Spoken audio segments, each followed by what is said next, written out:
Good morning. Good morning. We are extremely pleased that you are here.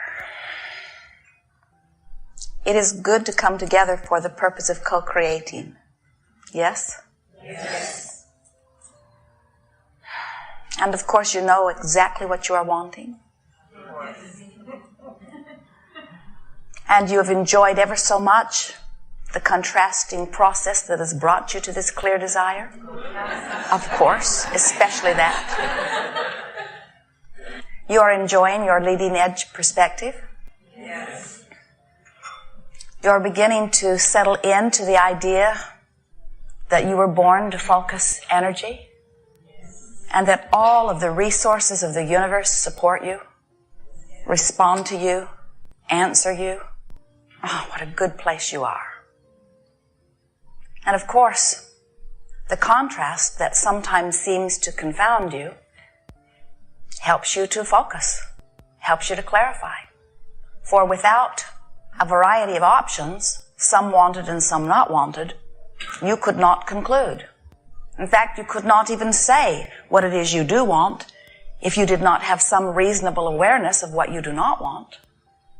And as a focuser, you came forth into this leading edge environment knowing it would be so and eager to get to the task of focusing.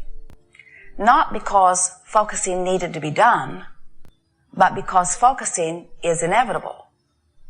And the satisfaction of focusing is so enormous because in this attraction-based universe, when someone focuses, something happens.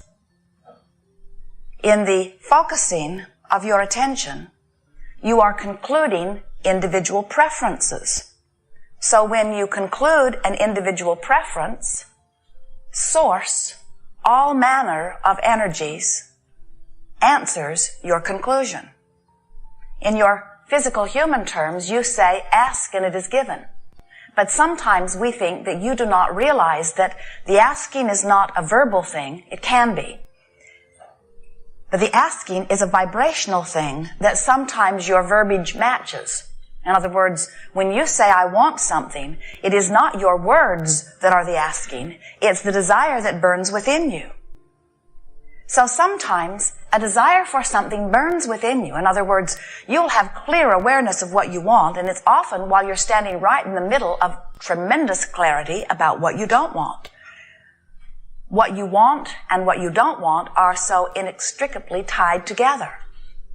So out of this meshing, molding, mixing process of contemplating what isn't wanted and what is wanted, out of that is born within you a personal preference that is the asking.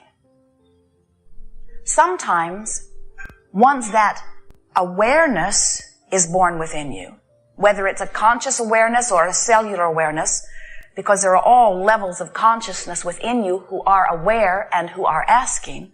Once that awareness is born, Source answers it immediately. Every time, no exceptions. But you, in your human conscious form, sometimes are so aware of the mess you're in. You're sick. There's something happening with your body. Your finances aren't going well. Your relationship isn't what you want. You are so aware of what is that even though you're asking for something different from what is, you don't let in what you really want because you're so involved in being aware of what you've got. So the best way to explain this is a 3-step process. You ask, Source answers, you let it in. But if you keep asking, if you get stuck in step 1, where is it? Why doesn't it come? Why don't they know what they're doing? Why doesn't it happen? Why don't you do something differently? Why doesn't this go away? Why doesn't this come? As you are so aware of where you are, you hold yourself in this vibrational place where you cannot possibly let in what you're asking for because you are so aware of where you are. And just like your radio signals, you can't offer and receive opposite signals or different signals. When you've got your tuner set to 98.6, you're going to receive 98.6. You're not going to get what's on 101. Even though you might like it better, if your tuner's not set there, you're not going to hear it. This is an electrical universe, and you are electrical receivers. And you must align your vibration to your desire. And when you do, with great ease, those things you desire flow easily to you. So no one or nothing or no situation, no circumstance, there has been nothing ever that has ever prevented you from anything you want. Only you. Sometimes you say, well, it's hard not to notice what is. And we say, it's pleasurable much of the time to notice what is. We're not encouraging you to not notice what is. We're just encouraging you to be more selective about the parts of what is you notice. Here's a multiple choice question. Pick one of the two. Do you choose truth or untruth? Do you choose feeling good or feeling bad? Do you choose truth or feeling good?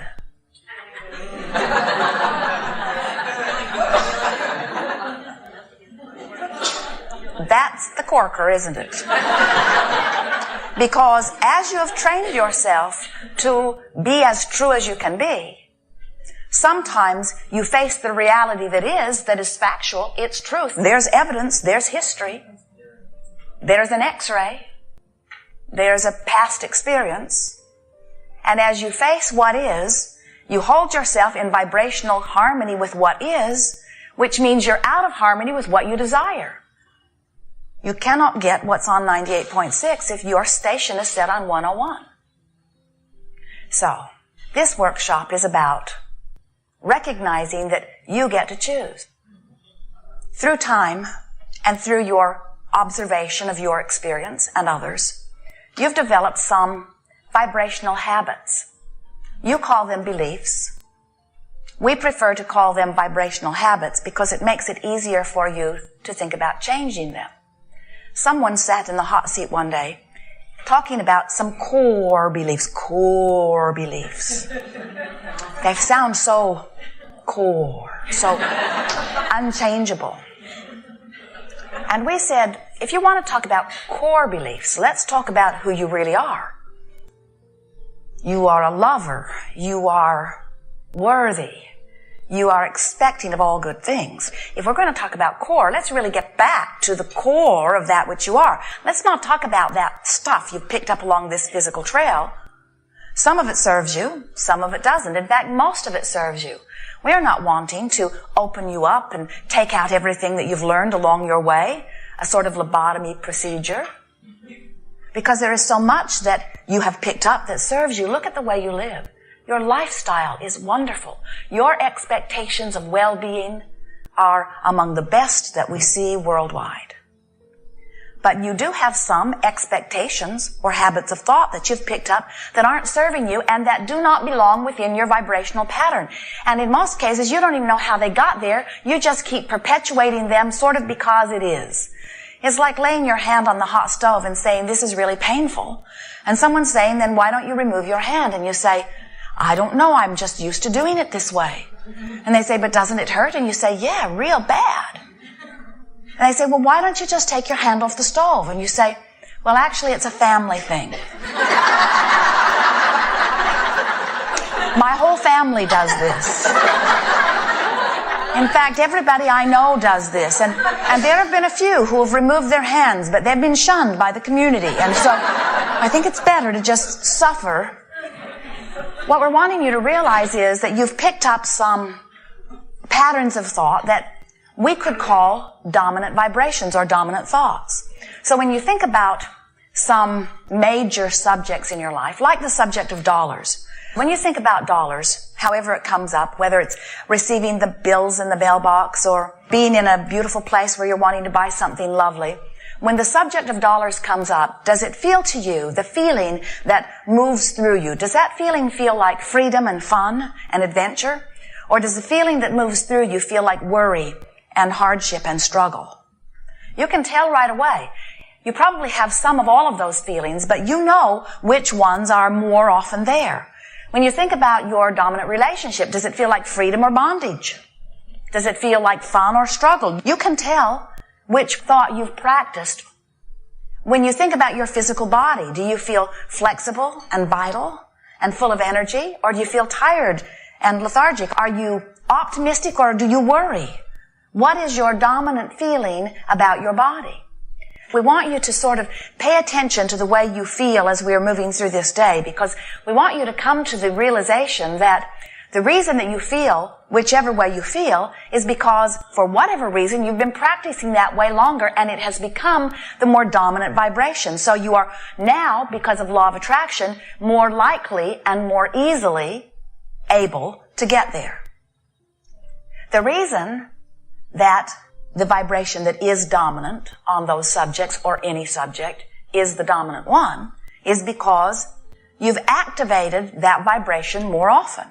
And by activating it, we only mean you gave your attention to it. So we say, you have something going in your experience that you don't want. And we say it's because you keep activating that thought. And you say, well, how do I deactivate that thought? And we say, you can't.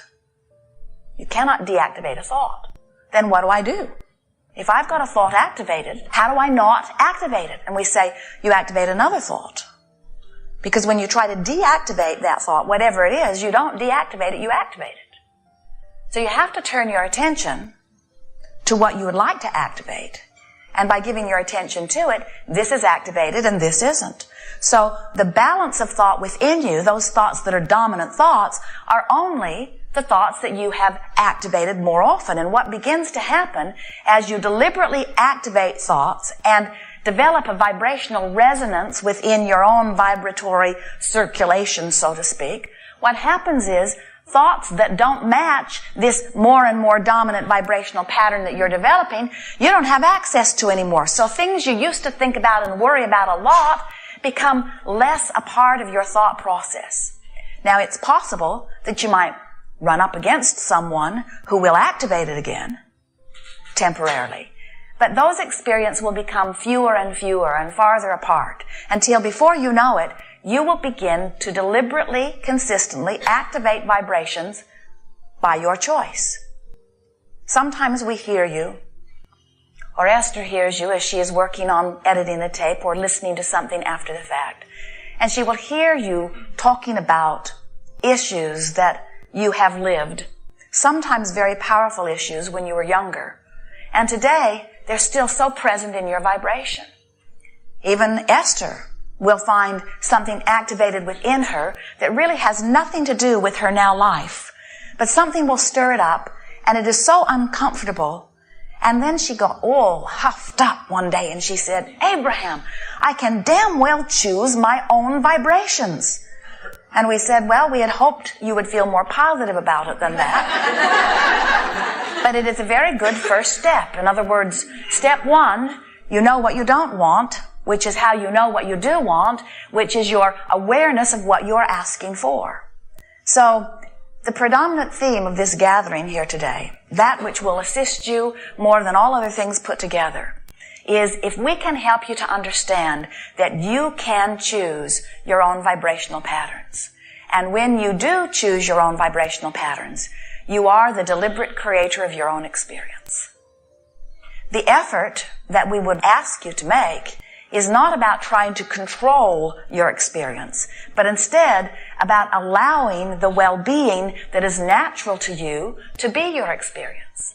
Now, here is the basis that you just have to get. We will not leave here until you get it. This is the most important thing that we could ever give to you. Well-being wants you. Well-being is the order of this universe. You have to know that when you look at the way your planet spins in its orbit. Don't you think that's big? Don't you think that's big? And don't you think it's worth thinking about? In other words, think about this platform on which you are creating. Think about the food process. Think about the environment. Think about this environment in which you are focused. It's extraordinary and it's abundant with well-being. And while there may be pockets where well-being has been temporarily disallowed by the activation of thoughts that don't allow it, it does not change the reality that well-being is huge. Well-being wants you.